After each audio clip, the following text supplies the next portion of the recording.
আমাদের সাথে আসলে ভালো না খেলে না আসলে আমাদের সাথে পারবে না। Right, loading loading 4 star loading. হ্যাঁ সেটাই 4 স্টার লোডিং।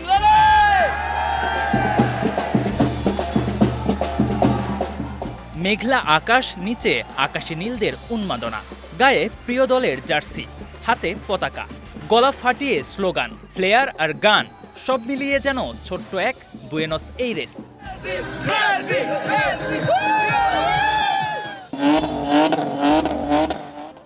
রাজধানীর পূর্বাচলের হেলিপ্যাড চত্বরে জমায়েত হওয়া ছেলে মেয়ে, ছোট বড় সবার চাওয়াটা এক, 2026 বিশ্বকাপে আরও একবার মেসির হাতেই দেখবেন শিরোপা।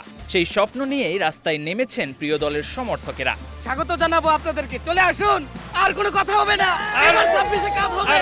বিশ্বকাপে ব্রাজিল আর্জেন্টিনা ফ্যানদের কথার যুদ্ধ হবে না তা কি করে হয়? তাই নিজেদের দলের জয়গানের পাশাপাশি ব্রাজিল সমর্থকদের খোঁচা মারতে ছাড়েননি মেসি ফ্যানরা। কিছু হলেই ম্যারাডোনা হাত দিয়ে গোল দিতে, ম্যারাডোনা ড্রাগস নিত, ম্যারাডোনা নেশা করতো। একটা নেশাগ্রস্ত ব্যক্তি 2 ওয়ার্ল্ড কাপ খেলছে, একটা ফাইনাল জিতছে, একটা ফাইনাল হারছে। যদিও নেশা না করতো 5টা ওয়ার্ল্ড কাপ একলাই জিততো।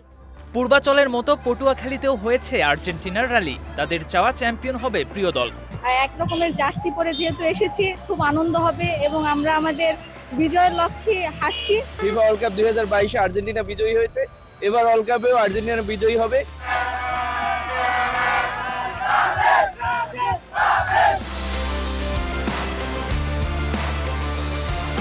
শুধু আর্জেন্টিনা নয়, নেত্রকোনা ও ঝিনাইদহে ব্রাজিল সমর্থকেরা নেমেছেন রাস্তায়। মেসি ফ্যানদের কথার জবাবটাও দিয়েছেন সেখান থেকেই। 5 স্টার আসলে বাপদাদার সম্পত্তি। আরে ভাই আগে লেভেলে আস, 5 স্টার হচ্ছে লেভেলে আইসা পরে কথা বল নাকি ভাই। বিশ্বকাপে বাংলাদেশের মানুষদের এমন দলপ্রীতি নতুন কিছু নয়, পুরো দেশ জুড়ে থাকে পতাকার ঢেউ, স্লোগানের গর্জন আর বিশ্বকাপকে ঘিরে ফুটবল প্রেমীদের সীমাহীন ভালোবাসা। রাজধানীর পূর্বাঞ্চলের হেলিপ্যাড চত্বর, এখানে অনেক আর্জেন্টাইন ফ্যানরা জমায়েত হয়েছেন। তারা আর্জেন্টিনাকে একটা বার্তা দিতে চায়, গেলবারের মতো এবারও তারা সমর্থন জানাবে তার প্রিয় দলকে এবং এবারও তারা চ্যাম্পিয়ন হতে চায়। KM Sony, star play.